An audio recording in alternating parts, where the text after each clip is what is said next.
There were some key moments, and one of them was this moment of learning about this new technology that Honeywell had just acquired, and communication protocol around that. I was fascinated about it. I was like, oh my God, this is really, really interesting. This is really, really cool. And then I just made a decision probably 2 weeks after that to dive straight into this new group that was exploring a new communications protocol around fully automated demand response. I started to jump on YouTube and see these channels, and it started to inspire me about thinking about the trade. And I was talking to my partner. I said, "Oh, we should really think about doing a little side business."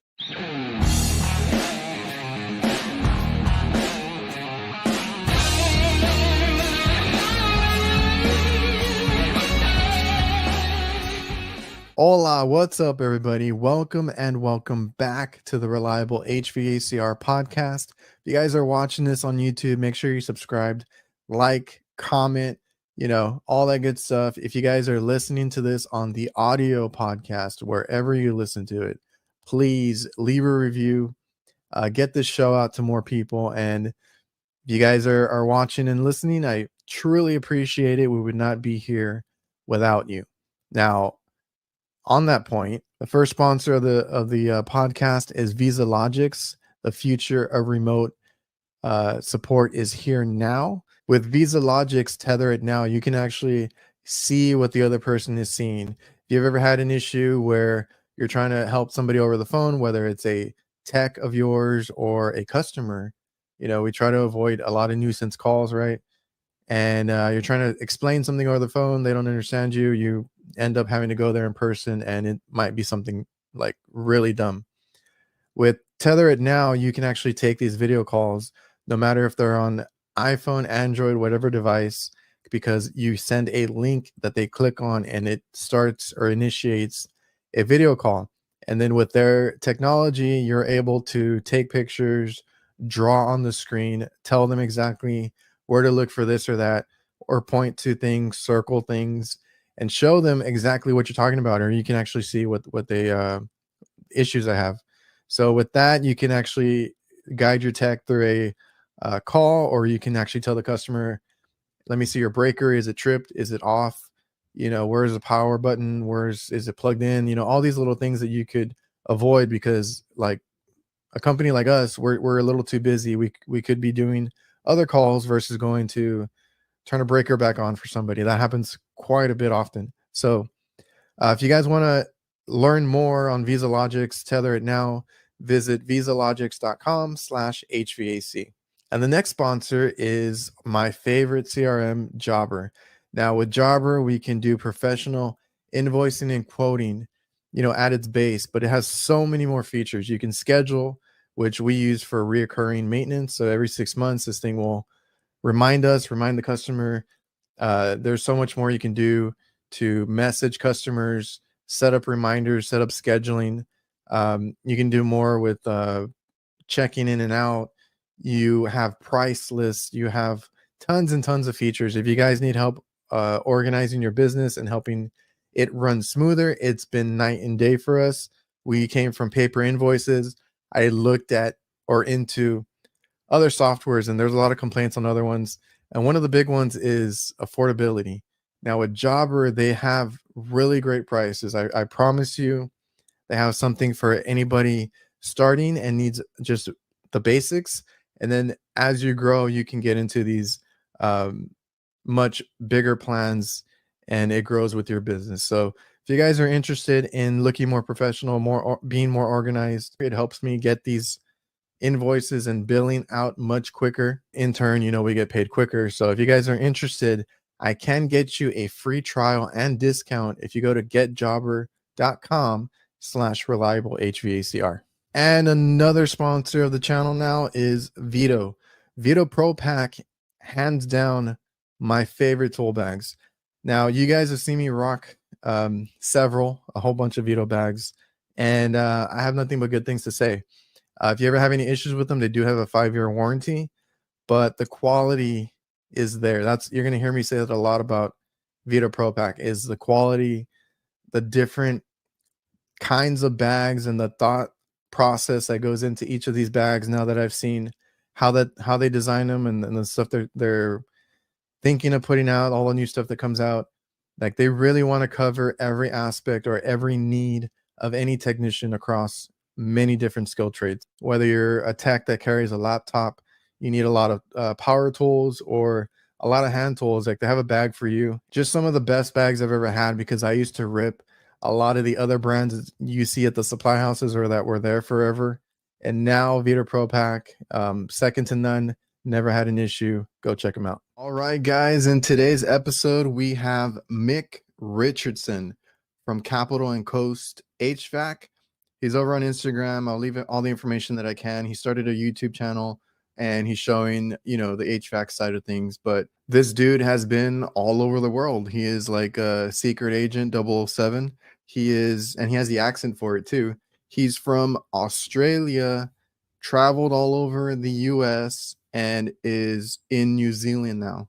Now, his story is a little different because he was in HVAC, got out of it, and now HVAC is his side gig, which I think is really cool, right? It brought him back full circle to HVAC, and that's what he's focusing on now, and that's kind of the content that he's putting out. So just an interesting conversation and episode all around. So now enjoy the show. Mick, how are you doing? Good. Good, Adrian. How you Okay. doing? You're on a bit of a vacation right now, right? You got a little relief from the work and everything. Yeah, I did. I managed to escape back to my home country, Australia, Sydney, Australia, and had some good beach time down there at Coogee Beach. I don't know if you know Sydney, but we've got lovely beaches. Caught up with some old friends and family members that are there, which was really, really good. Needed a break. Yeah. Needed to get away from work a little bit. I'm burning the candle at both ends here with my regular job and starting off Capital and Coast air conditioning, refrigeration. So Yeah. And you it's have an yeah, interesting dynamic there because you're doing, or you have a full-time job that you've been doing for a while, I'm assuming, but you have HVAC as a startup side business, basically, right? that's correct. Yeah. Everybody listening is going to hear your accent, and you mentioned Okay. were you born in Australia? Is that where you're originally Yeah. from? Yeah. Born and raised in Sydney, Australia. And then Uh, you've been moving around, as from what I I understand, have right? been. Yeah, I completed. So I kind of fell into the air conditioning trade, probably like a number of other people. I actually didn't even know it existed A lot of us until don't.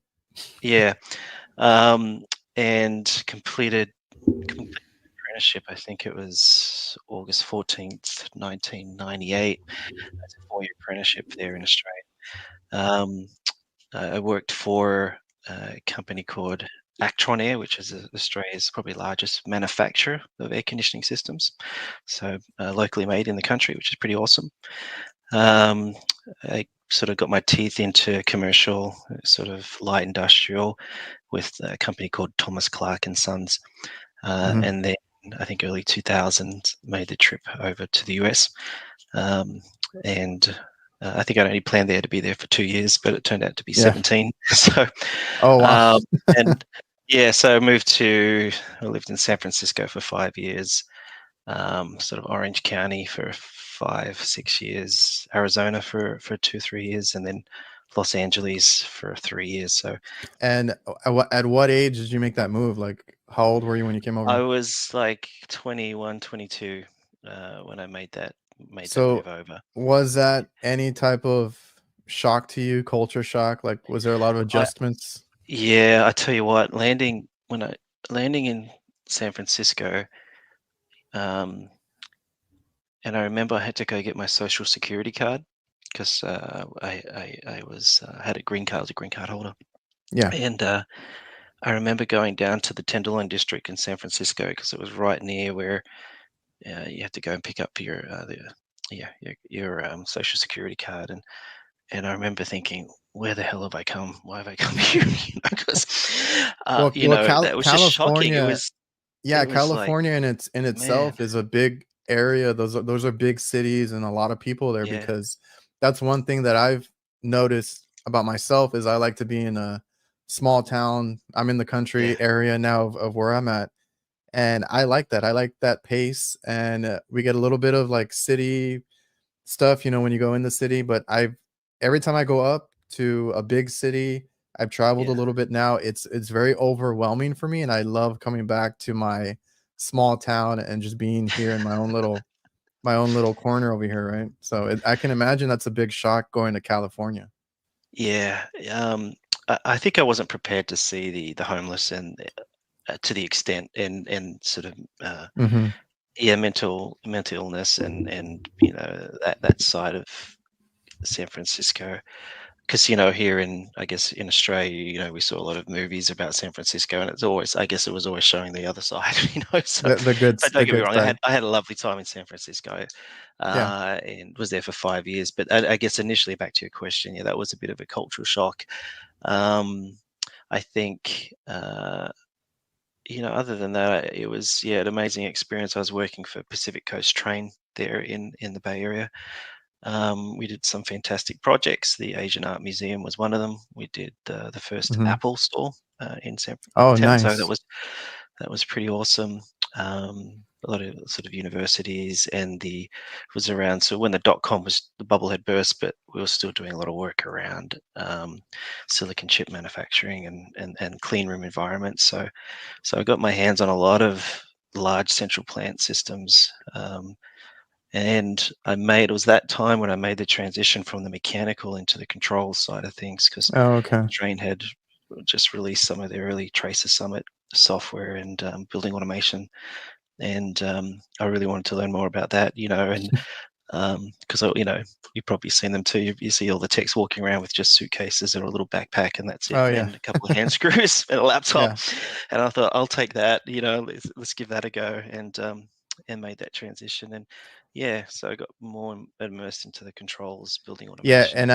and I know some people that, that's like a step up, right? Like you're doing all the hard work or the install side or construction, Yeah, and then you make your way to that side of things, and it's just it's like it's better for some people, right? Like you said, it's less strain on you and whatnot. Like it's still a lot of work. It's still sure. controlling everything that is communicating with each other, and you got to Yeah, have the laptop. You got to have all the all the software. softwares, all the Yeah, codes, everything. Like it's a lot of work, but some people like to go to that side of things, and that's why I always tell people when you get into HVAC, yeah, there's the control side, there's construction side, there's just you can yeah. pick and choose kind of where you want to land in the trade. So Yeah, and it was really interesting. I think I asked a question to you a while ago. Was their preference on refrigeration and air conditioning in Australia?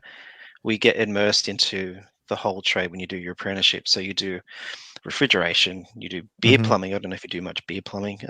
You do the beer side, you do the air side, installation, and then air side. And for me, it was I kind of like the aircon kind of side of things, where I know that you Hmm. obviously, uh, like the refrigeration side of things. Yeah. And that's where I guess the fork in the road happened for me, on that one decision of following the air side. And then Hmm. I knew that I didn't want to do too much of the installation initially. After doing my apprenticeship, I thought, I'm kind of more, I like the breakdown, so the warranty breakdown kind of work. But that takes some time to get into, and Yeah. familiar, of learning about a system and how it reacts and how to troubleshoot and all that good stuff. But that was, yeah, I guess, as and, a transition. and um, what was the like what was it that brought you over to the States if you were doing this in Australia? It was a few things. I was with a partner at the time, and in a bit of a stage where a lot of Australians, because we're so far south and away from Europe or the US, when you come of age, finish, it's almost like you need to do that Mecca and trip, of somewhere. I didn't want to go to the UK because all my mates were there, and I thought, I want to experience something new and something different. My Hmm. partner at the time was a US citizen, and Oh, that just okay. made that channel a little bit easier. Still had to jump through a fair bit of hoops to get that green card, but it opened up a few more doors, and it was, yeah, something new and different. Um, yeah, something that we really wanted to experience. Yeah. And then in California, you said you were there for about 17 years, right? Yeah, well, yeah, all in up in the US, 17 years. Yeah. And then was that What kind of work were you doing? Did you get into controls right away, or did that take a while? So that the shift to controls came with train, and I moved into that right away. Um, Oh, okay. so I landed, I got my social security card, and 2 weeks later, I was working for train. So maybe that was luck, I guess, because I've been trying to get into building automation in Australia, and wasn't successful for different things. I had more of the mechanical background versus the programming background.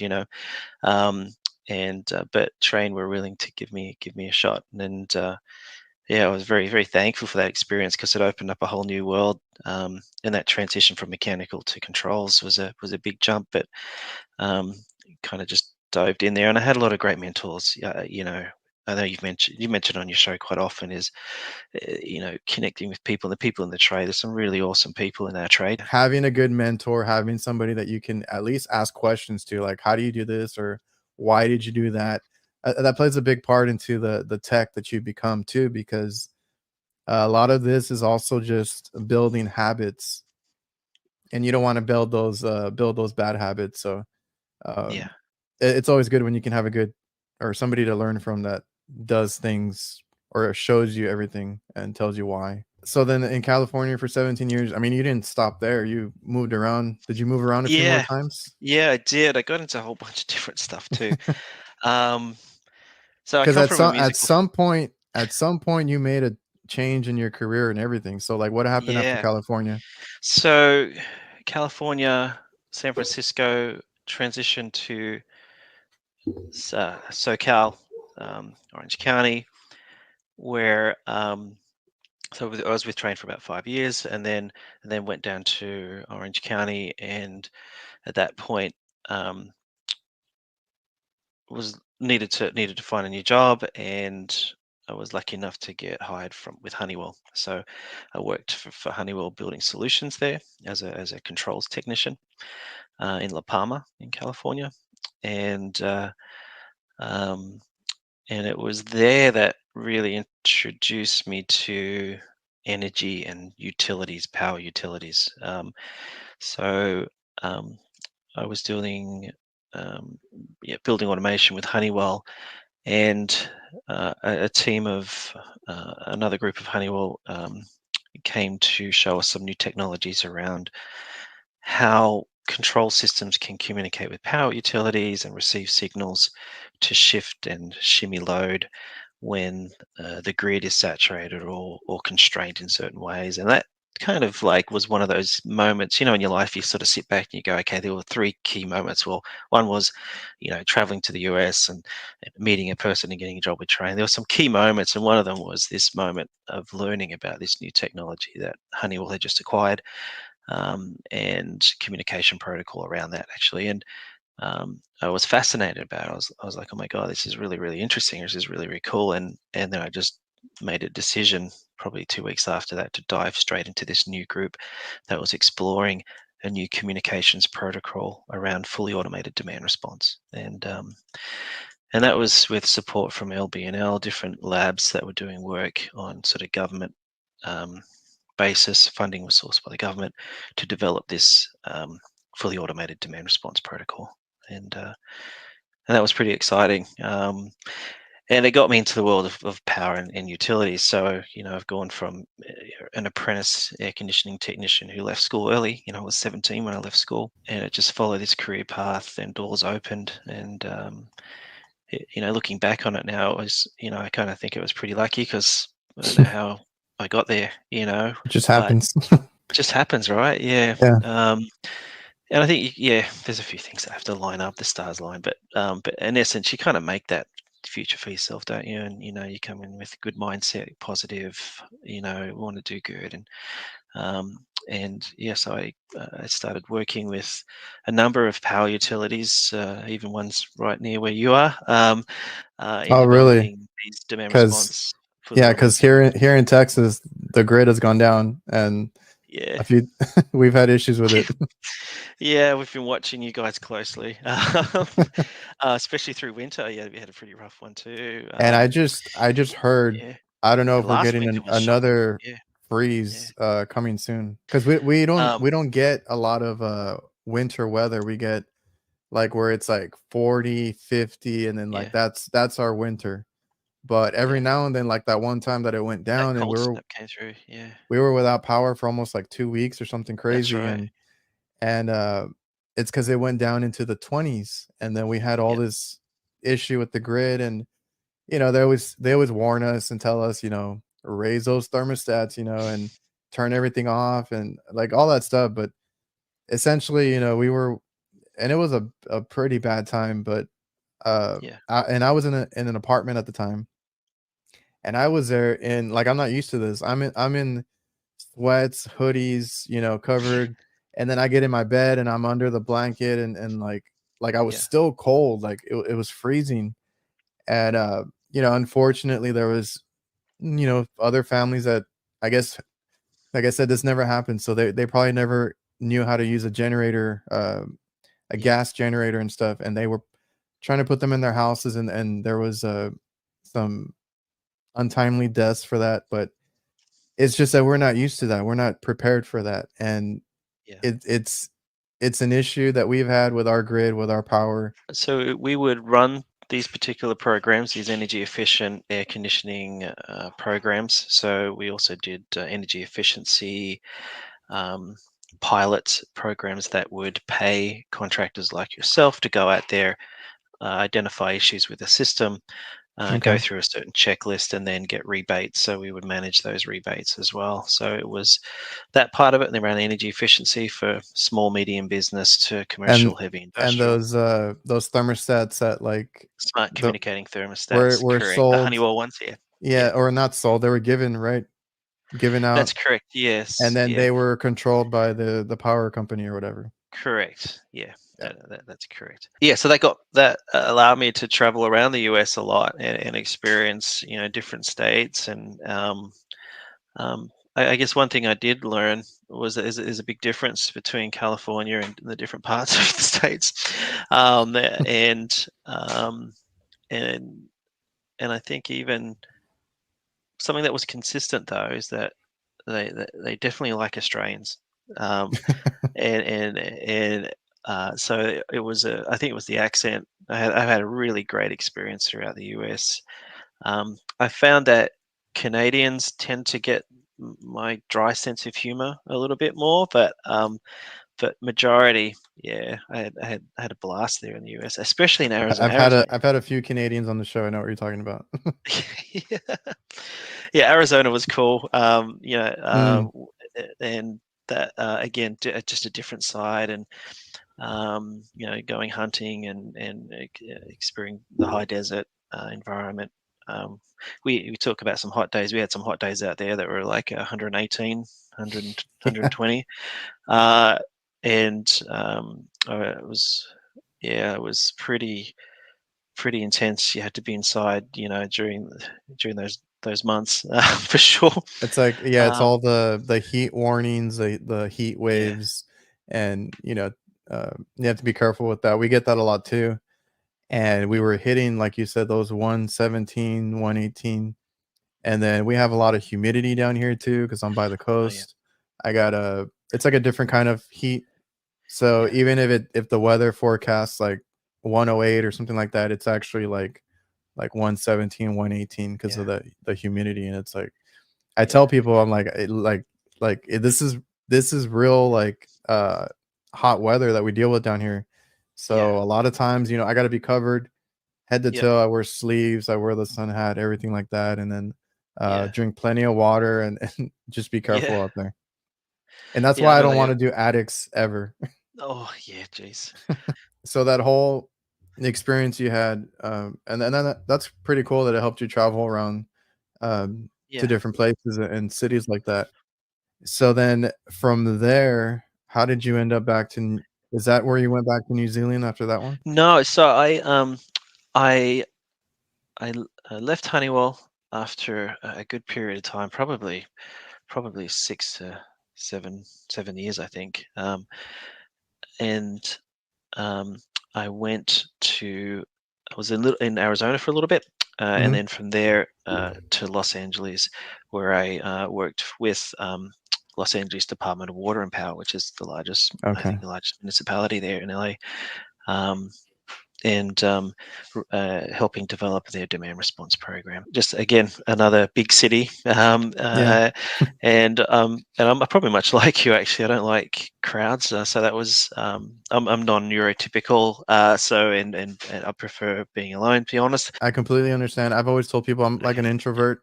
Yeah, But the thing with me, even when I'm out, like I'm okay with people, but like yeah, the crowds get to me yeah, me when too. people are too close to me. Yeah, There's a bunch of things that can trigger. I have no idea what it's called. I don't know. Like I know you said it's called something, but yeah, I just don't like it. So I like to yeah, be home. I like to be alone and do yeah, my own thing. And I have nothing. I can conversate. I can talk to people, and it's a part of the job as well. And that's something that I have to get yeah, better at. But it's just the crowds. It's the big cities. Like yeah. I'm not a big fan of it. I like being out, and have kind of like that space or that, just get away from everything. I'd already made a mindset to think about coming home or coming back to Australia at the time. Yeah. Um, and my sister had moved to New Zealand about 10 years prior, and my dad had retired fairly recently during that time period, and I felt like I was just away from family and my Mhm. nephews and nieces and all that stuff, and I've missed out Yeah. on a fair bit of that, and I just felt the calling to come back closer, and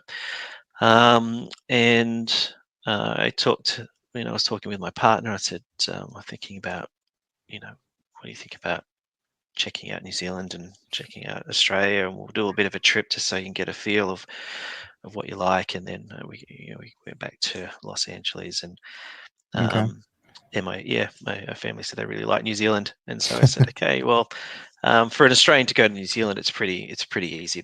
We don't have to jump through many hoops, but to Mhm. get my girls through um, and get their the visas and all that relevant stuff, it took some time, but Yeah. we just follow the process, and yeah, we did the Tiki tour in 2016, I think, and then sort of relocated 2017 here to And Wellington. I hear it's nice out there because I've actually know Yeah. a few guys now from New Zealand, yourself and a Okay. couple other guys that have commented and messaged me about that. And I Yeah. hear it's nice. My girlfriend has mentioned that she would love to Yeah. go out there sometime. But that's what I was wondering is how you ended up in New Zealand because you're Yeah. from Australia going all through US and then like I was like, how Yeah. did you end up over here? So you had family over there. Yes, I had family there in Tauranga. Tauranga is what we call the Bay of Plenty. New Zealand is two islands, so there's a North Island and a South Island.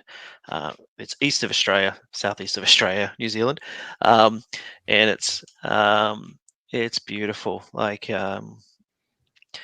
could probably say you almost feel like you're stepping back in time a little bit here. I know that in Hawaii you have Hawaiian time. Mhm. Um, it's from my experience of New Zealand being an Australian, which that comes with its own little riff-raff, right? Because we're probably as 'cause there's a lot big competition in sport. It's much like Canada and the US, whether it's in ice hockey or baseball, Yeah. so here it's rugby and cricket, right? So, Yeah. um, and yeah, Kiwis and Australians, we all get on pretty well, and it's a beautiful country. It's great for raising kids. I have two girls. I have one who's autistic, Mia, who's 6, and I have a 21-year-old who turned 21 on New Year's Eve. And Oh, they're doing great. But it's very family focused. You know, your most work environments are all you spend time with your family, and so it's that kind of thinking. So it's a lot more relaxed. It's away from the hustle and bustle of big city life. I live in Wellington, which is the capital city. I live 15-minute drive to the heart of the city. It takes me 15 minutes, and if I could turn my camera around, so 15 minutes out of the city, out of the capital city, I'm looking at sheep on hills. And there's a beautiful bay. It's pretty hard to beat, to be honest with you. And just the lifestyle, kids. Obviously you have a daughter who's special needs. There's a lot of assistance there as well for my partner. And I guess I could talk about that journey a little bit too. So yeah, 2017 we moved here, and my youngest Mia was born, and yeah, Mm. been here ever since. And you She's went the there first and Kiwi of the family. So yeah, yeah, that's awesome. So you went there doing, and that's great. Like, family should come first. That's what you have to base a lot of your decisions on, right? So that's good that yeah, you were able to get accommodated there in New Zealand. But when you went there, you were still doing the whole power yeah. grid So operator. yeah, that's right. So I was lucky enough, through my LinkedIn profile connections and I mentors. just started mine, so I could build that up too. Okay, yeah, that I wasn't quite sure whether I could do the same type of work that I had been doing in the US in New Zealand. Okay. I didn't know it existed, and Yeah. I stumbled across Transpower, which is the national grid owner operator. So their role is they coordinate generation to meet demand, and the other side of the business is that we're stewards of the grid. We manage and maintain the grid. So. Uh, um, there's a few other things that we do as well, but in essence, we're the national grid owner operator. I reached out to my manager, who's absolutely phenomenal, by the way. I have to say that. He had done a tour through the US, and I looked at the Transpower website, and I saw they had a demand response program which they were offering, and I thought, oh, that's really interesting. And I just looked at the name and sent an email, and I realized that he had connected to a whole bunch of my mentors in the US about a year prior. And so I just, my dad said the squeaky door always gets the oil, um, and I just sent a message and just said, hey, I'm thinking about coming to New Zealand. I've done demand response, and here's who I've worked for, and it'd be really great to do something there. And we just created a relationship, long distance, and I had, I think, 4 video interviews for the position, and I was lucky enough to get hired before we made the official move from the US to New Zealand to work with Transpower. And I knew I was going to be the one that was going to have to dig deep for a while, because my partner was pregnant, and Yeah. you know how that goes, mate. And it Yeah. was, yeah. So I had the responsibility there, and but yeah, I've been and still with Transpower. So it's been over 6-7 years that I've been with Transpower in managing and running their demand response program. My formal role is flexibility services manager. The next transition I'll talk about is the COVID lockdown, which affected people very, very Yeah, I differently. was gonna ask you because Yeah, I know we messaged back and forth a little bit. So yeah, that happened, and how did that affect you?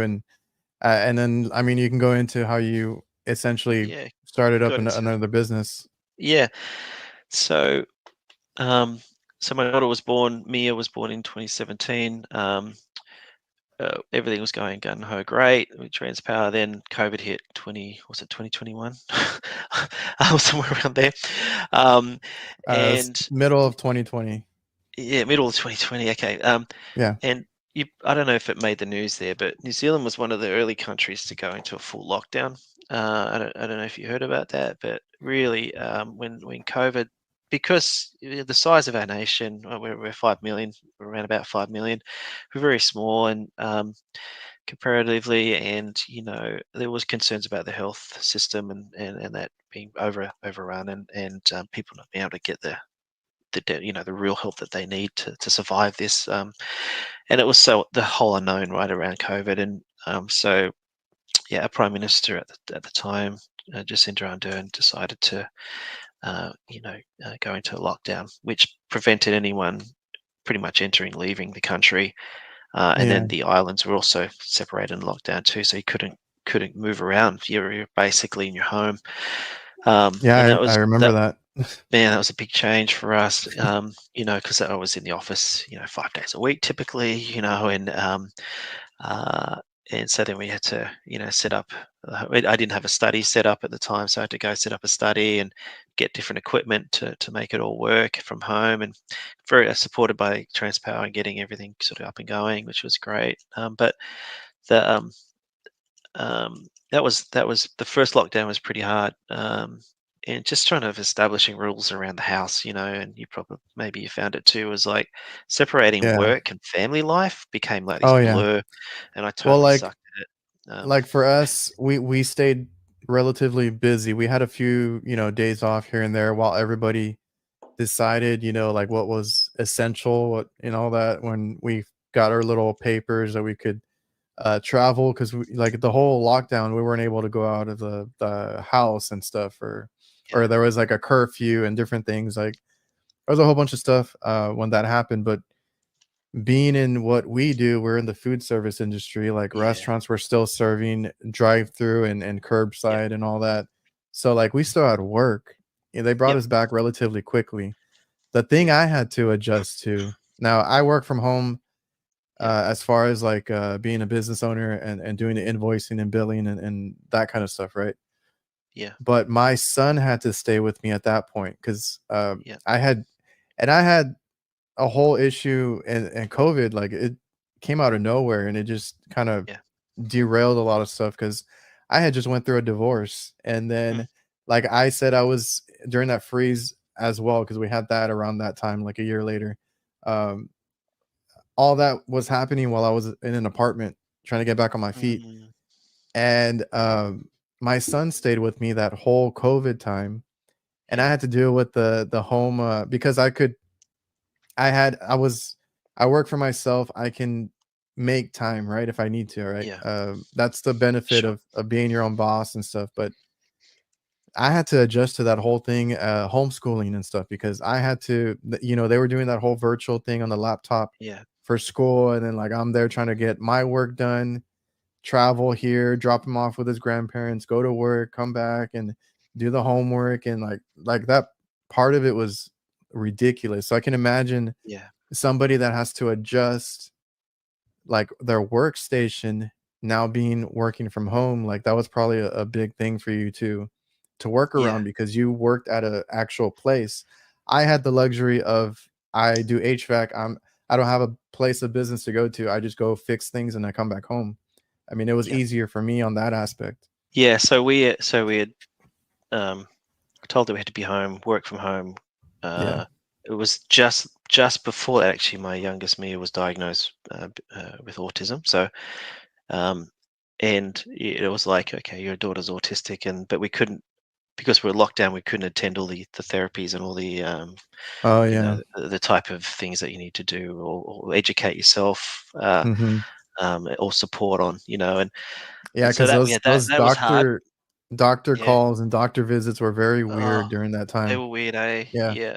Yeah, pull up to the car in front of the medical center, and you just had to stay in Yeah. your car, and it was all weird. We had a tracer. Did you have an app? So we had an application we had on our I think phone, which I think we had sh something. which showed all the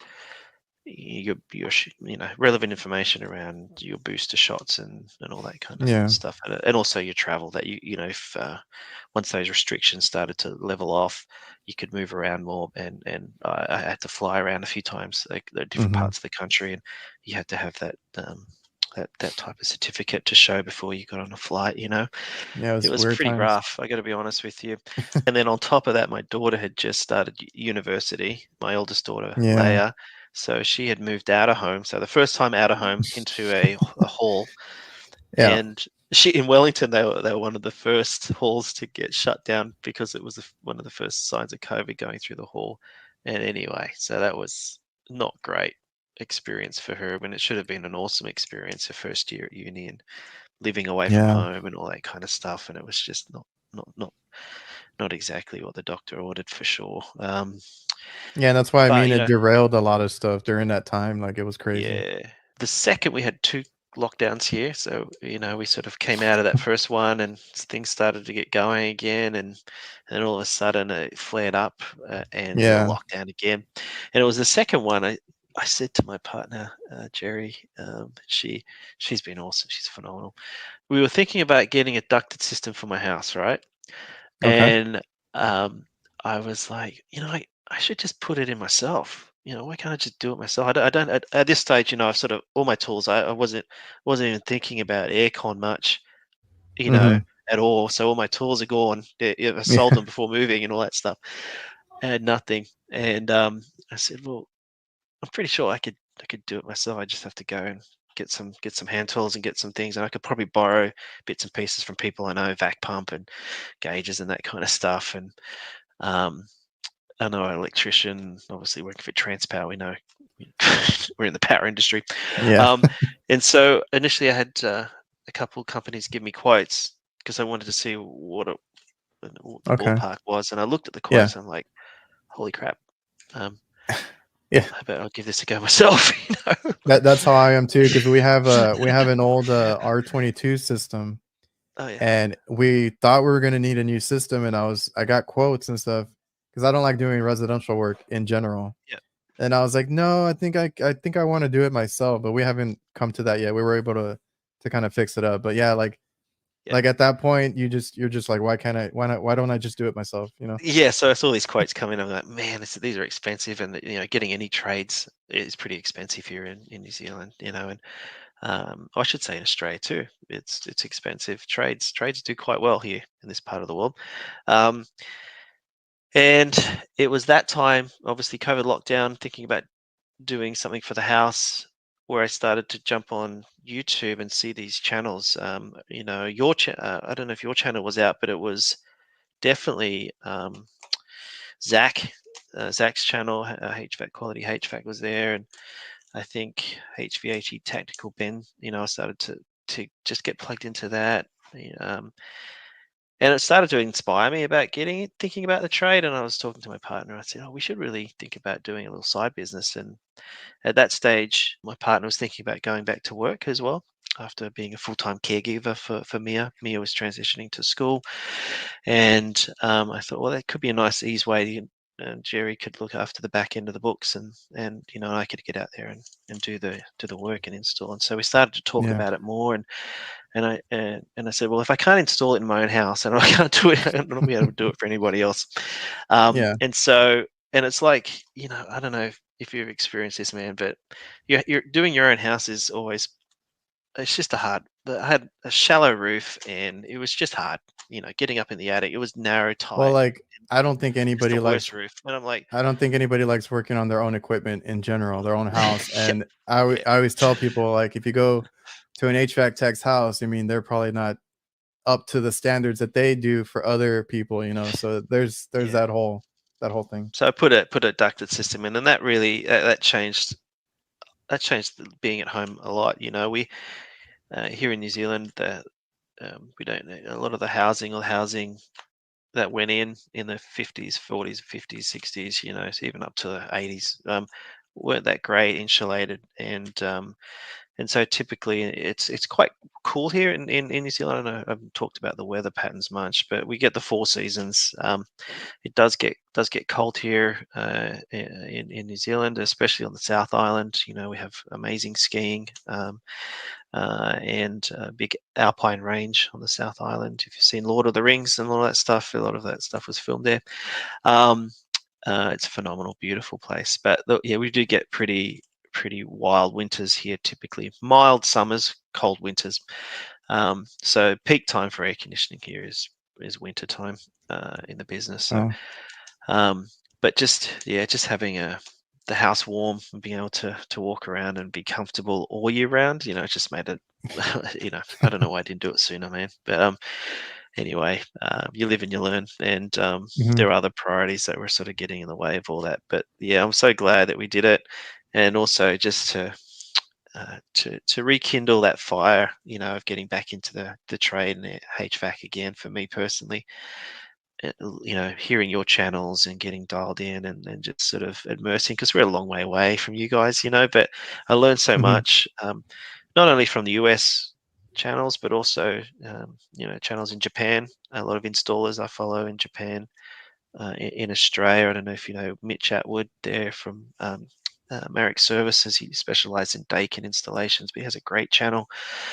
And he's become a mentor for me too. So we did trade school together. He was a few years younger than me,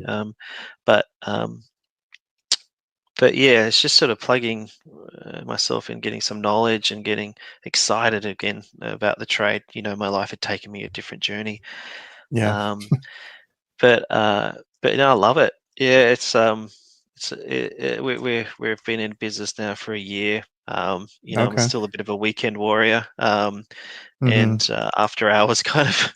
Yeah. Most of the stuff I do is sort of at the moment it's predominantly residential. However, I've got some commercial customers sort of specialize in server and data rooms, Okay. sort of tight air conditioning environments. But it's all word of mouth.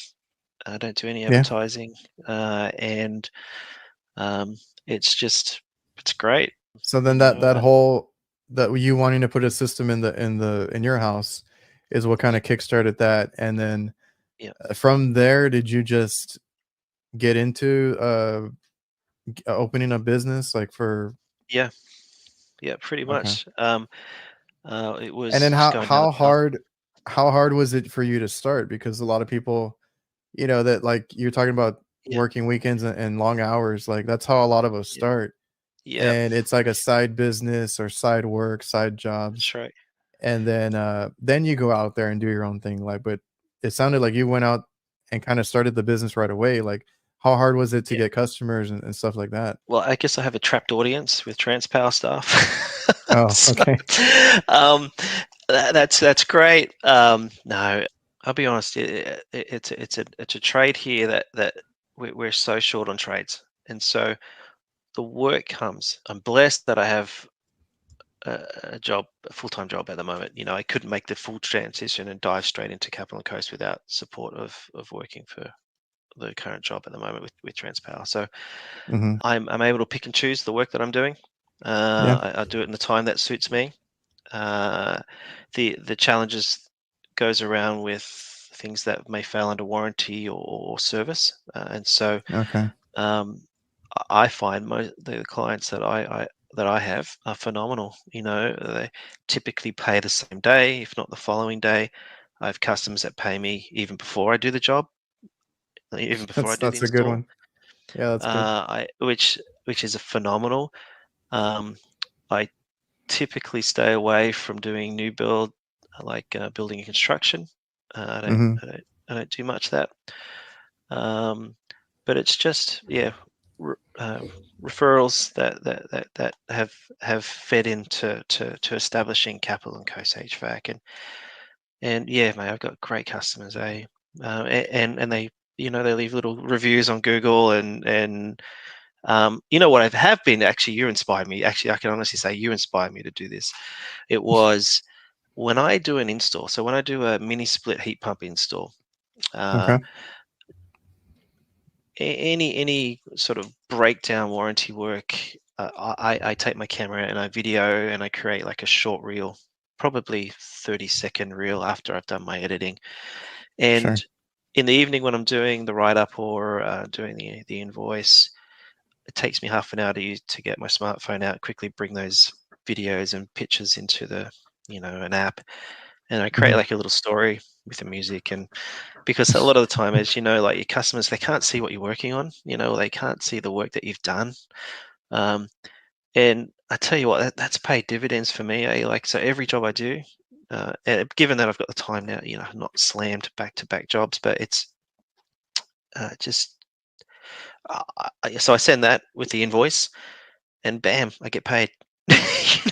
Like, and they're Like not the as great as your videos, man. Don't get me wrong. I've got a lot to learn. I don't have all the tech stuff, but actually, I could probably I need to get some tips from you. To be fair. I'm an open book. There's a lot of guys that you can ask, like, Oh, cool. for anything. Like, all the guys that like the guys that I have on nights or any of those other ones, like they're up. We talk about that constantly. Like when I talk to other Yeah, content creators, it's like, I'll ask them how they did something, or we'll talk about different things. But yeah, that's a good point, because like back in the day when I started and I did work, right? Like you said, the customer doesn't get to see the yeah, work all the time, right? And then my thing was always like, well, do you really want to come up on the roof with me and I'll show you? And like 99% of them will say, no, that's fine. Yeah. But then they question you, right? They still want to know what Yeah. what happened and this and that. So like once we were able to start using our phones, like I've done that too. And I tell people it's even good for business, take before and Yeah. after photos and stuff like that. Cause Yeah. visually that's good, for your business, like whether you do a website or you do social media, whatever it is, wherever you want to post those, if you want to go as far as like you said, editing them and kind of making them fun for the customer to watch or anybody that wants to watch it. But um, yeah, that's a good point because the people that I had from mechanical environments had talked about that because they use an app too. They use Company Cam and they Okay. will upload photos, videos, and they'll explain during the video like what they found and what they recommend. So there's a lot, and our phones can do so much now. Like all that Yeah. information can go on there. Just like, I mean, I don't want to talk too much about Job or anybody, but like I use Jobber to write all my Yeah. notes. It's all on my phone.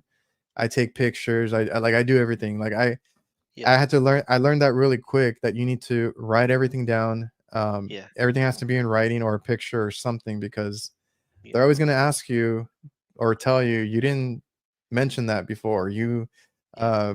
didn't do this or didn't do that. I'm like, no, it's right here, right? There's photos, there's writing.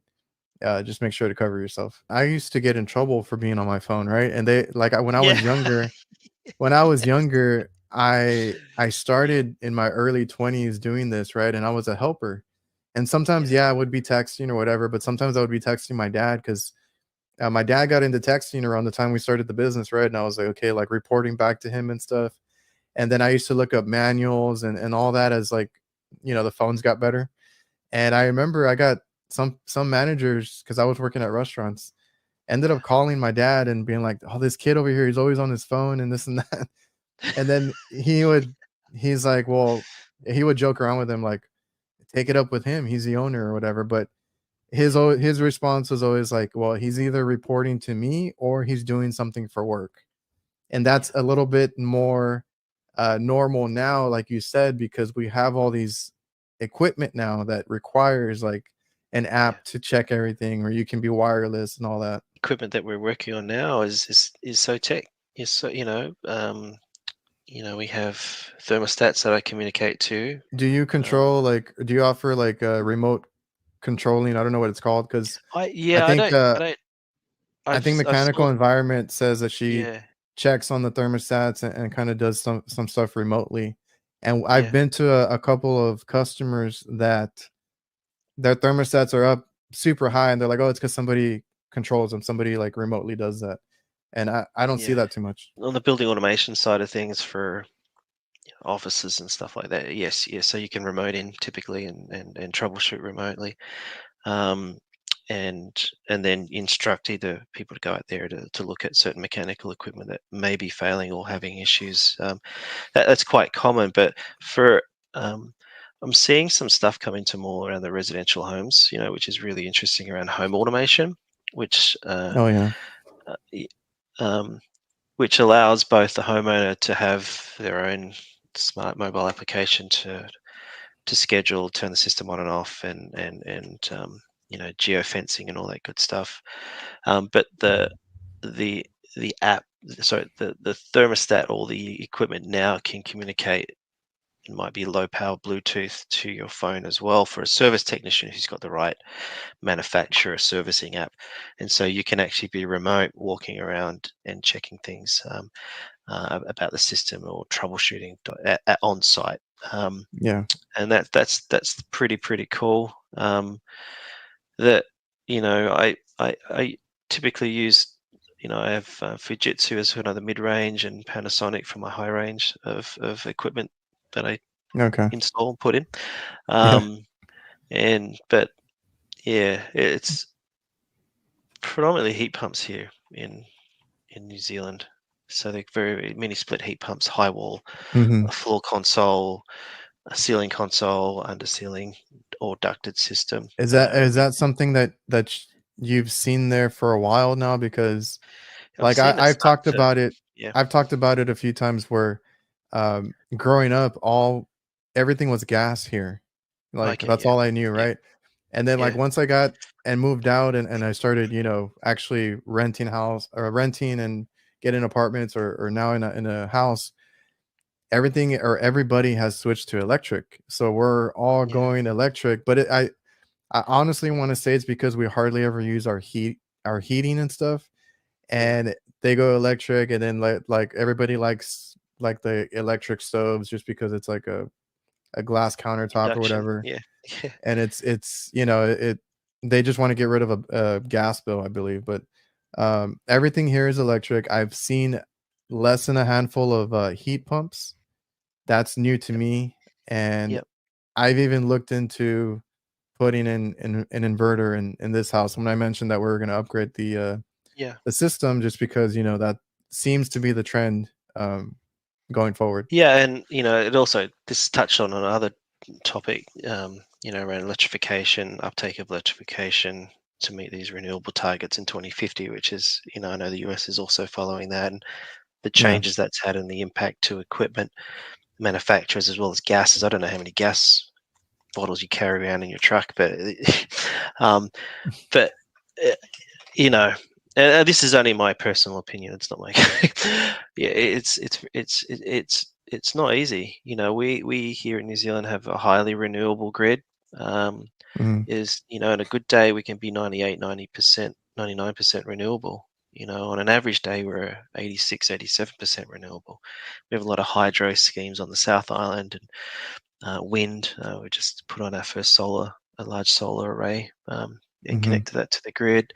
Big batteries that are coming on, so large megawatt batteries they've connected to the grid. So, and we're quite lucky, we're island nation, and um, but yeah, there's this strong push to change, and you see that in the equipment type, and you see that in the technology that's going in the equipment. I have mini split wall mount system here, which is an inverter, and I have a ducted Mhm. system upstairs, or both inverter. The thing that you need to be challenged about with is the COP, making sure that it can work in the environment or the microclimate that you have on the lowest Yeah. potential possible day, as well as some of the hottest days, um, and And I've it talked with size other it correctly. guys Yeah, about that. Like Curtis had talked about putting, or he upgraded his system with a Gree heat pump inverter, whatever it is, yeah, and he didn't put any backup heating or anything. He's like, it actually works fine just work as through. is. Yeah, and Yeah, I feel like that would be in a similar situation here because we never get yeah, like, honestly, I tell people here in Texas or where I'm at, once it gets cold out, like I mentioned, 50, 40 maybe, yeah, we just nobody just or everybody just turns off their AC and leaves it off, cracks open the windows, and then we get free air conditioning because all we care about is like air conditioning because it's always hot here. yeah. Okay. So that's how we see it. I was looking at some stats. This is 3, 4 weeks ago, before the break, the Mhm. Christmas break, and I think they're up around the 2.7 million, 2.8 million heat pumps that have been sold into New Zealand from like 2014. So, um, and from 2014, I think on, they also happened to have, by requirement, they had to have what we call a demand response enabled device standard embedded logic in those heat pumps. So if they had the right type of switch and controlling mechanism, those heat pumps could load shed and do load shifting as well, if required. Um, it takes a little bit more tech in between the system and Mhm. let's say a utility to trigger that, but the logic, the program logic's there. Um, so, for instance, for my Fujitsu wall mount that's in the back room there, that Yeah. has as a PCB board installed, what we call a demand limiting board, in the outdoor unit, and then there's another controller which sits in line with that unit, that triggers certain amount of inputs, closes relays, and as the different relay structure closes, determines on what mode that system moves to. So it's more around duty cycling in that particular standard. The stuff that I'm doing, more around the fully automated demand response, is more system to system communication. So that's as a set protocol, or we come up with a set logic. It might be space temperature increase a certain amount or decrease a certain amount to bring relief, or prevent the compressor from spinning up Yeah. for a certain period of time. And we do that automated. I don't have any stats or anything on our grid or anything, but it just worries me a little bit because they push electrification so much, Oh and yeah, they give you rebates, they give you all these benefits of switching over, and then like especially with the electric vehicles, right? Because I'm not gonna lie, oh yeah, I was in the market for a truck for a while, yeah, and everybody has like the Teslas and stuff like that. I thought sure, those are neat. And then when I was looking into trucks, the Lightning came out, the Ford yeah. electric Ford vehicle, F-150, yeah, and I was very interested in doing that. But I'm like, man, if our grid goes out or if we have any issues with our electricity, like because I was thinking about using it for work, just yeah, because of the area. I think I could get away with the range on it and stuff. But sure, I was like, man, I don't know if I want to be stranded. So I don't know, yeah, like I know it's different everywhere. Like yeah, you being where you're at and being in the States, traveling yeah, across, yeah. I don't know, did you see anything that you or was there anything you noticed about grid to grid, when you would oversee these different, places? Yeah, you talk about the national grid or grids throughout the US, the large towers that you see Mhm. that transmit the energy through and distribute that to your local utilities there. That infrastructure's been there for many, many years.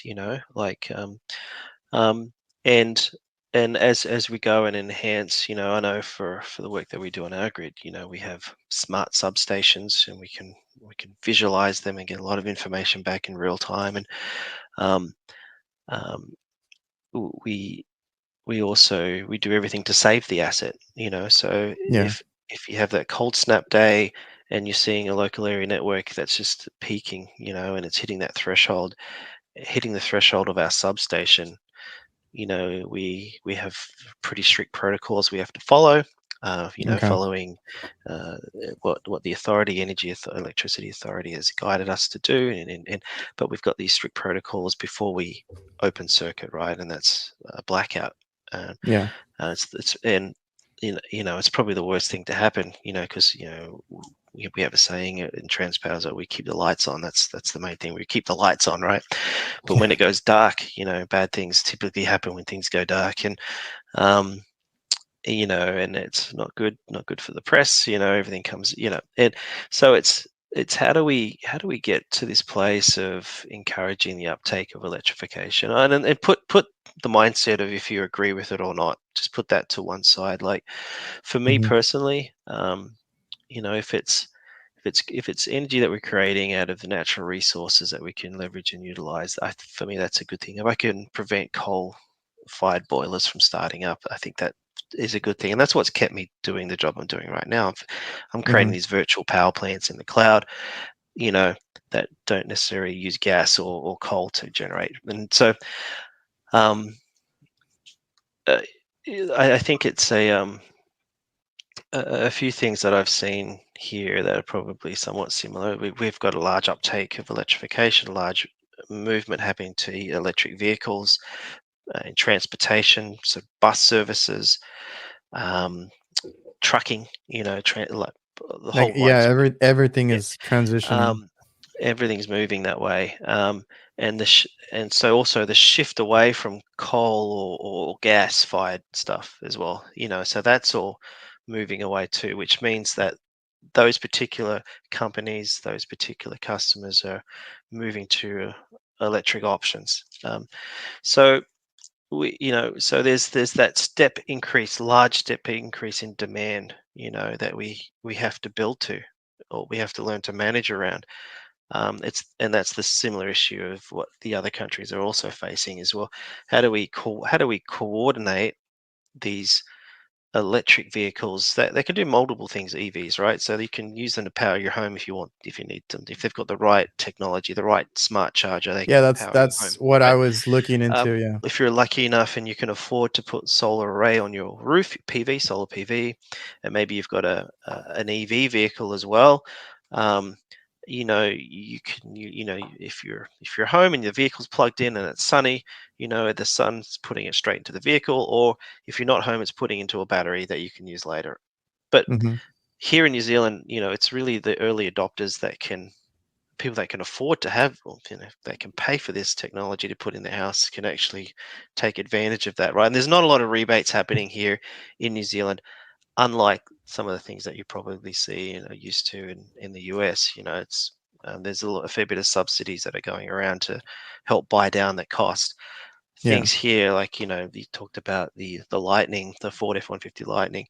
It's uber expensive here in New Zealand if we were thinking about getting them here. Same thing like anything anything EV, is around the 60, 65, 70, $80,000 Hmm. New Zealand Yeah. dollars, and that's expensive. And we've recently purchased a car for my partner, and I was right on the fence. I'm like, man, here I am. What? Wish I could purchase an EV, but I just don't. I just can't. I just don't. Yeah, I was in the same boat because, like I said, I was looking into EVs, and I wanted a truck, Yeah, because I went from a car to an SUV, and yeah, then I finally was like, I just need a truck, right? And yeah, it's same thing. Like I processed all that through my head and stuff, and I'm like, at the end of the day, gas is more reliable, efficient for now. There's too much work to get into the electric yeah, vehicle side, and yeah, the cost, right? Like everything's going to cost a lot when they first come out. I mean, that's with everything. So you got to factor all that stuff in. It's just, yeah, they're trying to push us towards that. They're trying to yeah. that's like the Yeah. trending thing. Eventually we'll get there. I haven't come to the happy medium spot just yet. I'm still wrestling it through. But for the trade, if I guess back on the HVAC side of things, it's a different challenge, eh? Like it's keeping up with the technology, it's, keeping up with how to work on the systems that have got this built-in tech. That might be doing load shifting and load shaving, might be a distributed energy resource that is being used by multiple parties. Not just the utility. There could be a retailer in the middle that's playing around with it too to earn some money for the customer. So and then you turn up with your gauges, and then the system's not running and it's blinking these lights, and you go, oh, it's a PCB board, or it's not running. But Hmm. in efforts, it's a utility that might be using it. So it's it's that awareness and being able to on that continual path of learning, and that's why I find your channel and others really valuable to the industry, um, because you talk to so many people. You've got a good finger on the pulse of what's happening out there, and you've got a platform to share that with techs like me, and so I find that so valuable. And here I live miles away, mate, in little Wellington, New Zealand. That I've connected with you in Texas, and both on this channel and Nights of HVAC, and it's just you create that brotherhood, I guess, that connection, and yeah, it's pretty important. I think it's pretty special. And then taking that knowledge and sharing it with the next generation. I think in my life I've had some great experiences. I've had a lot of hard lessons learnt, and a few bruises to share and go through. But it's, I guess, where I'm in the stage of my life right now. I just want to give back to the community of HVAC, and pass on the knowledge that I've learned, or things that I've experienced to others. And that's where I get the passion. That's where my joy comes. It's being able to talk like we are on this platform and just share about stuff. And you know yeah, Yeah, it's that's super awesome. important, eh? Yeah, And I appreciate, the kind words and all that, but I mean, I try to share what I can, and you've probably seen me struggle with the new wave of having yeah, boards in everything, right? Because I deal with it yeah, in refrigeration, and it was an yeah, adjustment, and it's stuff that I have to learn, as it comes in. Because around here we were very, like, we're the last to get everything. Like we were still mechanical across the yeah, board, and I'm still new to all this, the boards, the communications, all this other stuff. yeah, And I've I've made videos where I'm having issues where like a walk-in cooler or something, and the yeah, board gives out. That's the only bad thing when if that yeah, that's the direction we're going into, is Yeah. I can't bypass something, I can't replace something mechanical. It like if the board gives out Yeah. and there's an issue there. So I've had this conversation with other people where, like I said, we have to learn new things and Yeah. new ways of doing things. And we also have to kind of be a little bit better about electronics. Like I've seen guys go out there and they have a bad board, but you know what? They Yeah. learn to solder and make these connections on the back circuits and stuff. And that's a new skill that we're gonna have to incorporate. I feel like HVAC already does a lot. You know, we do Yeah. our own thing. We do plumbing. We do a little Yeah. building, constructing, and all this other stuff. And now we're gonna have to get into the electronic side of like working on boards and then being able to fix those boards instead of replacing. Because I know everybody wants to replace, Mm. and sometimes it's more cost effective to just replace a part. But Yeah. with new technology, there's going to be new skills and new things that you have to learn. So it's just, Yeah. that it, and that's what I do like. I mean, sometimes it can get annoying, the issues we have to Yeah. deal with, but that's what I do like about the trade or the HVAC trade is we do a little bit of everything, and there's always something new to learn and work on, and a vast variety of equipment that you see because not every manufacturer does things the same way. I mean, they might do the same thing, but they do it in a different way and have different parts and things like that. And that's what I like about it. I think, and you've probably seen this, getting those parts after a system's been in maybe 5 or 6 years, isn't, it can be very challenging. Or You even know, even I've right got, away because a lot of yeah, these were still under warranty, and yeah. it's like, you got to wait a few weeks to get that board out, and I'm like, "No, I need it now." I talked to my mate Mitch in Australia, um, and um, and he's had all different types of issues with boards for the units that he's working on, and in some cases, some of his customers have waited the whole summer period with, Yeah. been without air conditioning in hot I've Sydney, heard of Australia, that. without Yeah. for months, because the Mhm. parts weren't in the country. And I've seen others that will bypass like soft starts, because they can't get the part in, and they have to remove it and get it up and running for a customer, and it's just gone back to a hard start. Like things Yeah. like that. You try to work around it, but it's hard. And in some of those things you can't. The poor customer is on the other end. They've got a really flashy unit, but Yeah. no spare parts. You can't do much, can you? No, I've had my fair share of going up to a unit and finding, bad boards here and there, and it's like, all right, I can bypass most of this, right? Like, Yeah, especially if it's not super complicated. I can bypass yeah, most of this, get you by until we get the board out, right? yeah, Um, and and they'll love you for that. They as long as you yeah, get them by. But there are certain situations because more and more of the unit it relies on a motherboard or some yeah, sort of communication. Like it, the further along we get into it, the more they rely yeah, on these things, and more things are tied into it. So yeah, I've heard of those unfortunate events where they're waiting weeks or months on end for yeah, um, parts and stuff. Because I had one a couple years ago. We didn't end up keeping the customer because the guy that got us in got a promotion, left, and they yeah, had a buddy that did AC, and they got them in. But I went to yeah, this job, and it's like the coil was in rough shape, yeah, and it wasn't that old. It was I don't remember the year of it, but it was a Lennox Prodigy unit, fancy, nice. Everything else looked really good on it, but the the coil's gone. aluminum coil was trashed, leaked out, everything.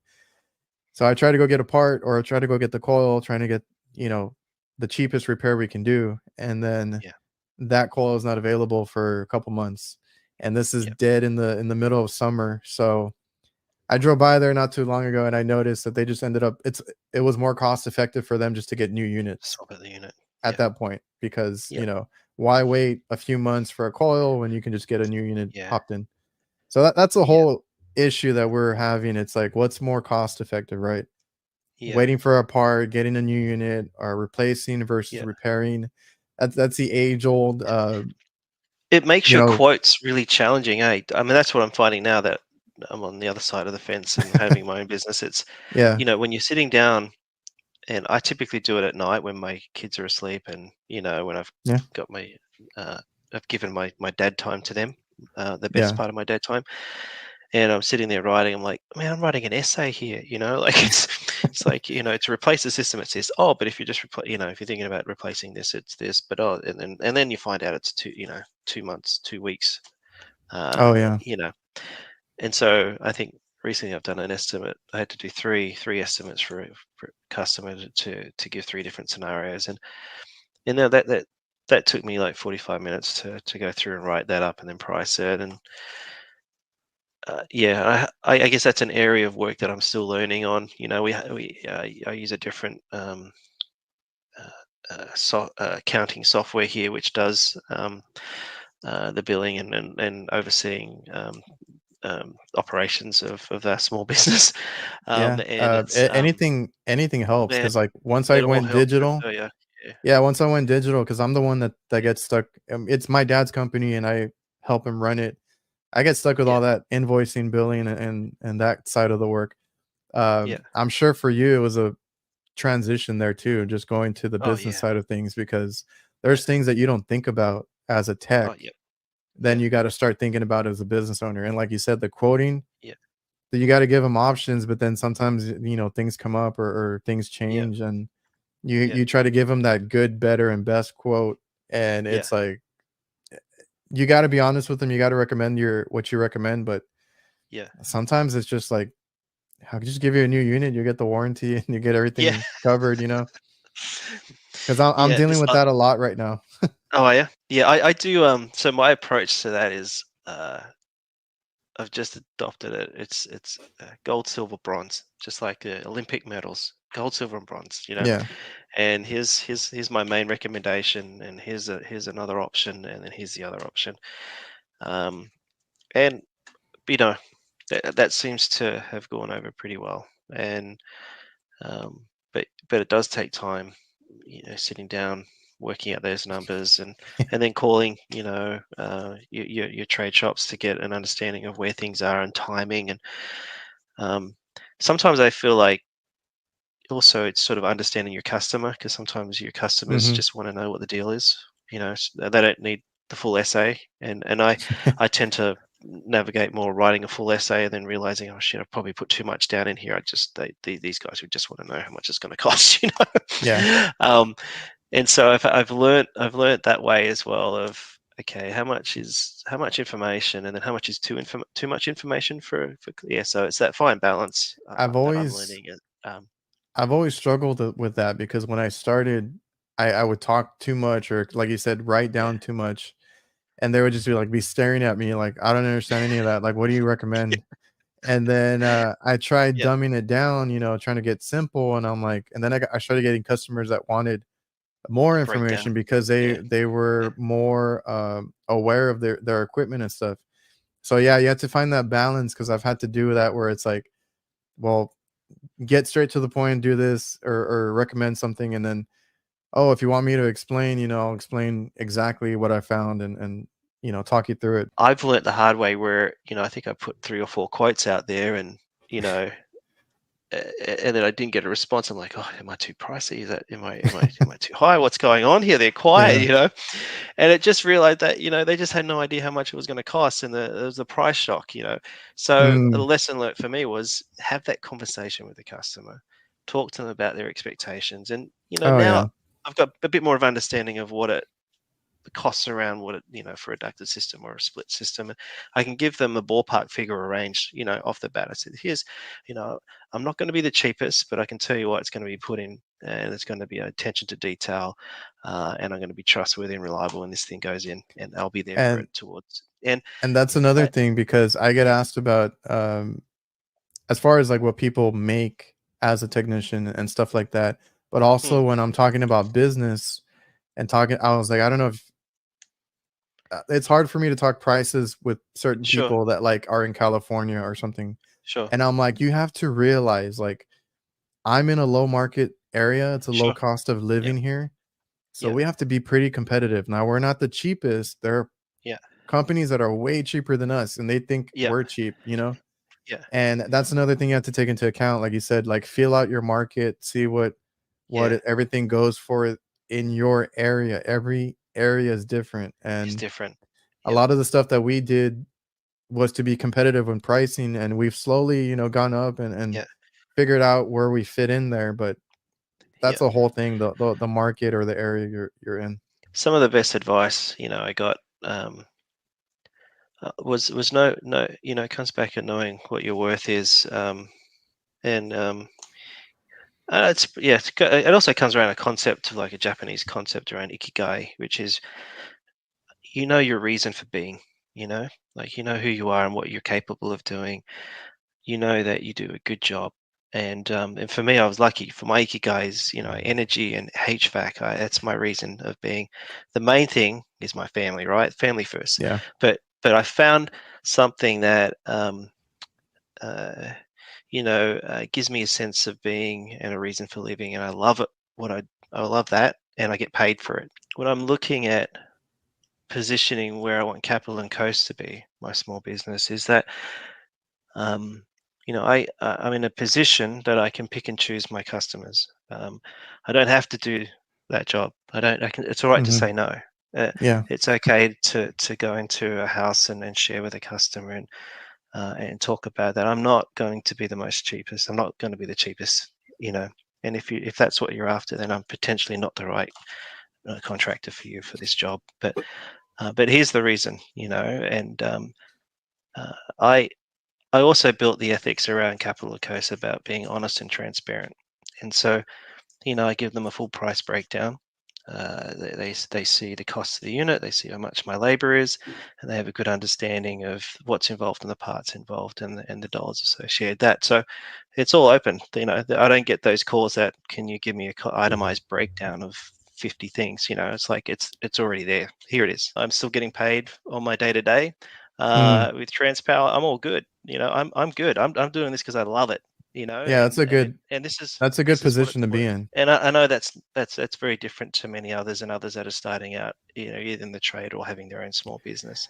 Well, I haven't made. like with us, we started, and you learn your lessons, your and the mistakes that you make when you start. But we were taking on too much work. We were doing too many things. We were too cheap. Yeah, Like all that we learned, and we, like you said, you have to you know your worth and your value, and just stick to what you like, the quality work that you put out. And yeah, we raised our prices eventually. We yeah, figured out, and then we, like you said, we would turn away work after a while. We're like, no, this is too much. yeah, And I have the same mindset that you do, even though this is my main yes, business and form of income. It's like, take it or leave it, right? Like, I'm not doing a, yeah, a a change out or install yeah, for anything less than what I quoted, right?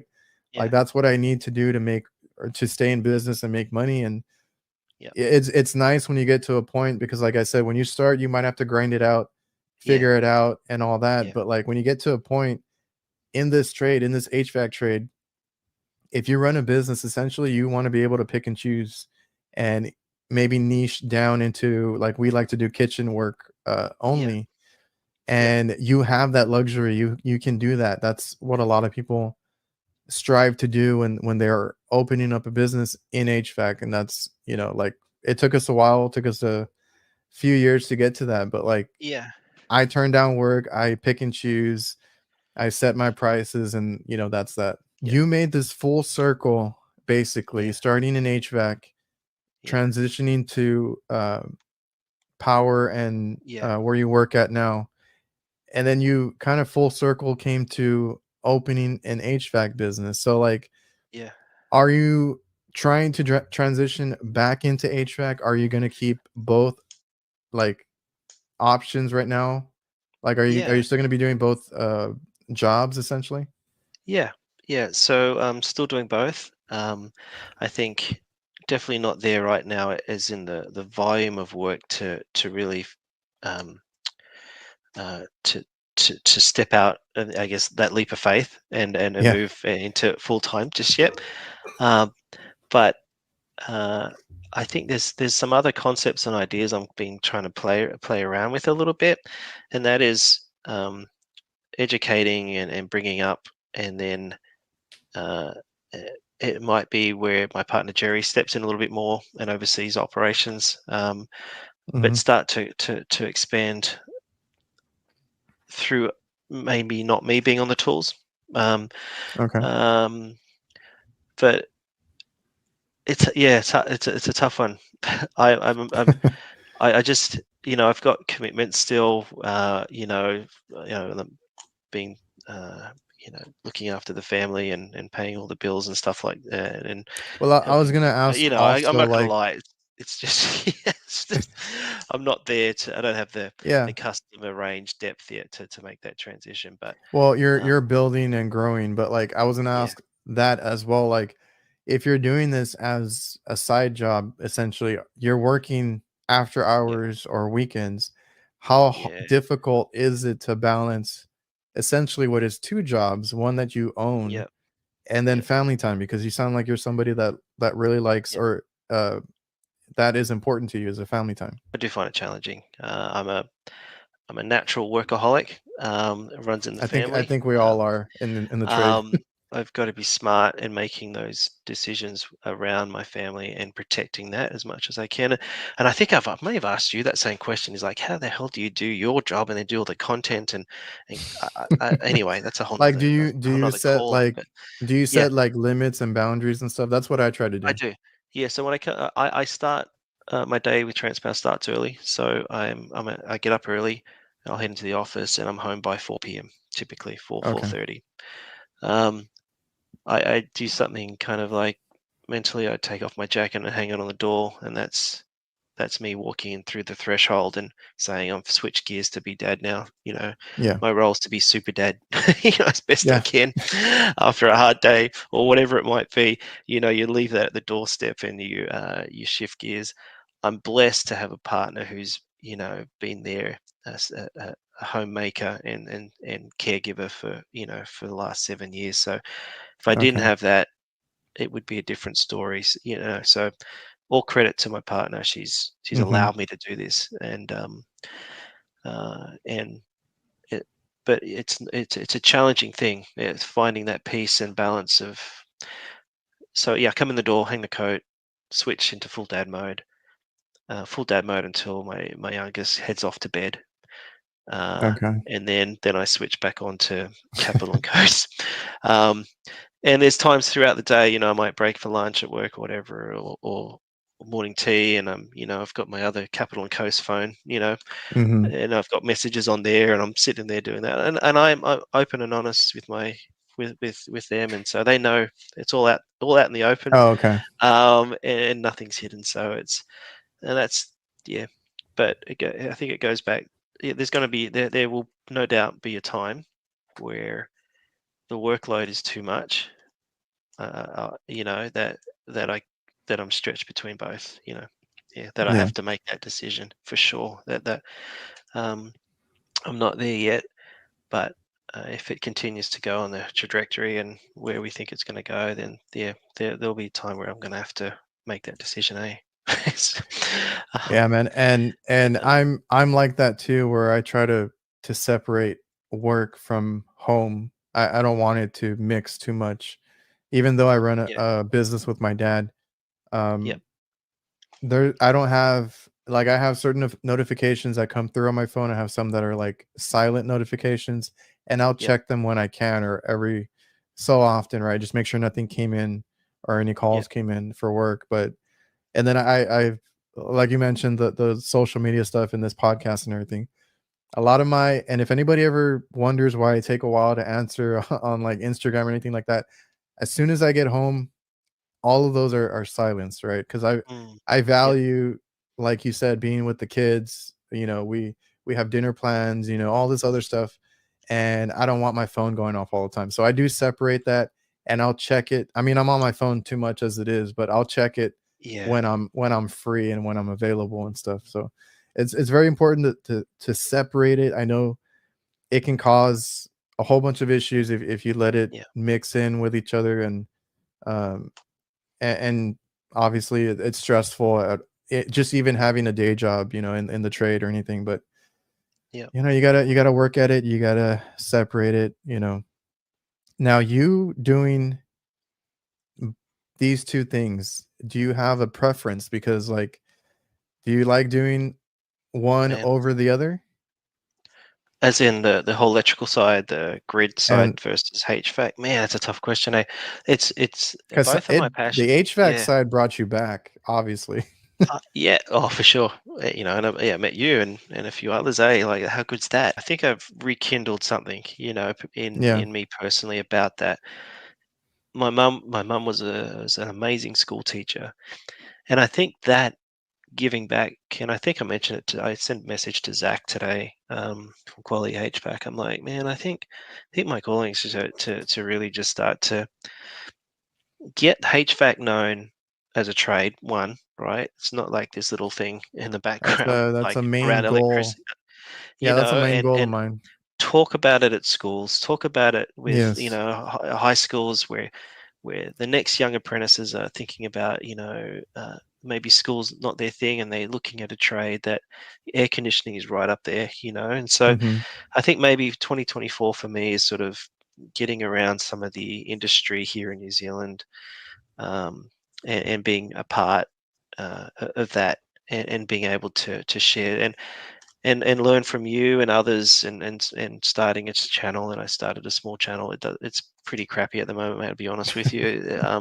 It's got a couple of videos on there, but it's just, I've got to start somewhere, and if I can Oh get the yeah. news out and the word out and encourage others, encourage new people to come involved, get their fingers wet, get them understanding about what it is about HVAC, and I think that's where it's at for me. To be And fair, like that's really yeah, cool because like that whole side of things, like I've wanted that too. Like I did not know what HVAC was when I was yeah, me looking neither. to get into something, right? And then a lot of people just fall into it either through family or just by luck. Yeah, And then they love it, right? It's like the best thing that they've ever done. So, and I mean that's really cool that that kind of ignited that in you because we need more of that. So we need, content. I hope you said you had like a YouTube channel. I know you yeah, from Instagram, so I'll leave all yeah, that in the description if anybody wants to go check that cool. out. But we need more content. I've had tons of conversations with people that start channels and stuff, and it's never a bad thing just to try it out or start out or talk about the trades because, like I said, like not a lot of people know about it, and Yeah, I was one of those people. Like I did good in school, and I talked about this on Josh's yeah, show yesterday. Like I was lucky. I was pretty good in school. Like I got the good grades and yeah, everything like that. I just did not like school. So yeah, when college came around, I went through the whole what you're expected to do is, go to college and find a degree, right? Well, yeah, like I didn't like doing school stuff. I didn't want to be stuck there for like 6, 8 years, whatever, those high degrees are. But yeah, I loved working on stuff as a kid, taking apart things, figuring out how things worked. And then funny, well, not funny, but like coincidentally enough, later in life, when we had this whole shutdown that we talked about earlier, yeah, a lot of those people with those jobs, business jobs or whatever it may be, were either transitioning to try and work from home or yeah, they were getting laid off. There was no yeah, work for them. The trades does not shut down. So it's always a good yeah, investment in yourself to learn a skill trade. And I mean, you're always going to have work when it comes to it. yeah. So I just want more people to know because kids don't know this. That's They right. don't see it as an option, and it could be a career that you make out of it. How good is this career? Is that 17-year-old, 4-year apprenticeship, went to the US, toured around the US Yeah, doing HVAC, got into controls, came back, traveled a whole bunch, found her way back into New Zealand, all pretty much around this whole HVAC experience. And I think that's something else we can probably leave viewers with, hey, is that you do your time, you do your apprenticeship or whatever it might be, your study in HVAC, you can go oh anywhere in yeah, the world and pick it up. I've got friends in the Middle East that I communicate with on Instagram, that are doing it there.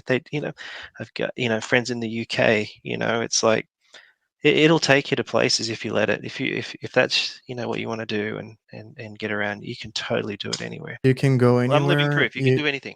You can do Yeah, you absolutely can anything.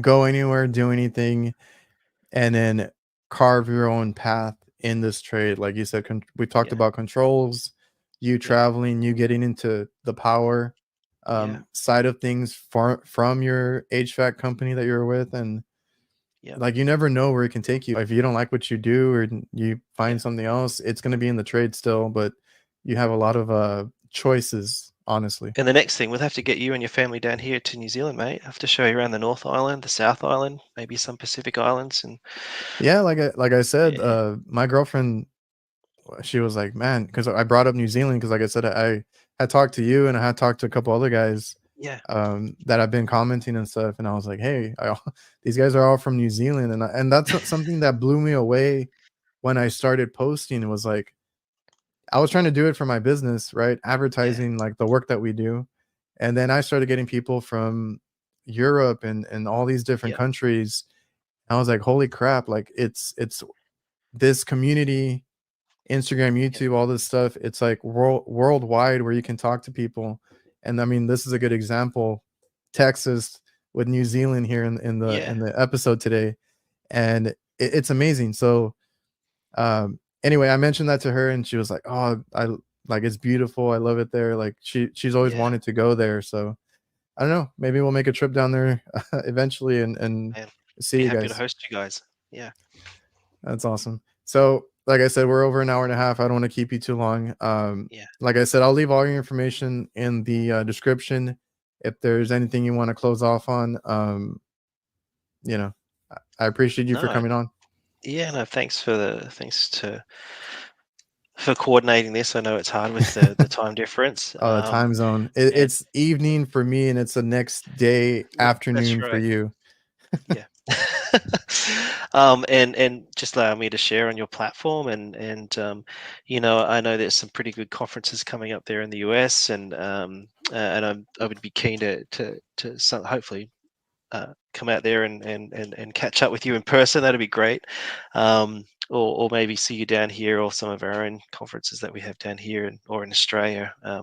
That'd be so cool. Yeah, I'm trying to But do more of those because I just found out about the AHR Expo a few years ago and trying to yeah, find out more about other ones. So yeah, eventually, and that's the cool thing about it is I know so many people on Instagram and YouTube, and then yeah, I've gotten to meet a good amount of them at these conventions and expos and stuff. So yeah, maybe one day, man. cool. All All right. right. Well, thanks for coming on Thanks, the Adrian. show. Yeah. Everybody watching, listening, and I appreciate you guys for coming out, and I'll see you guys next time.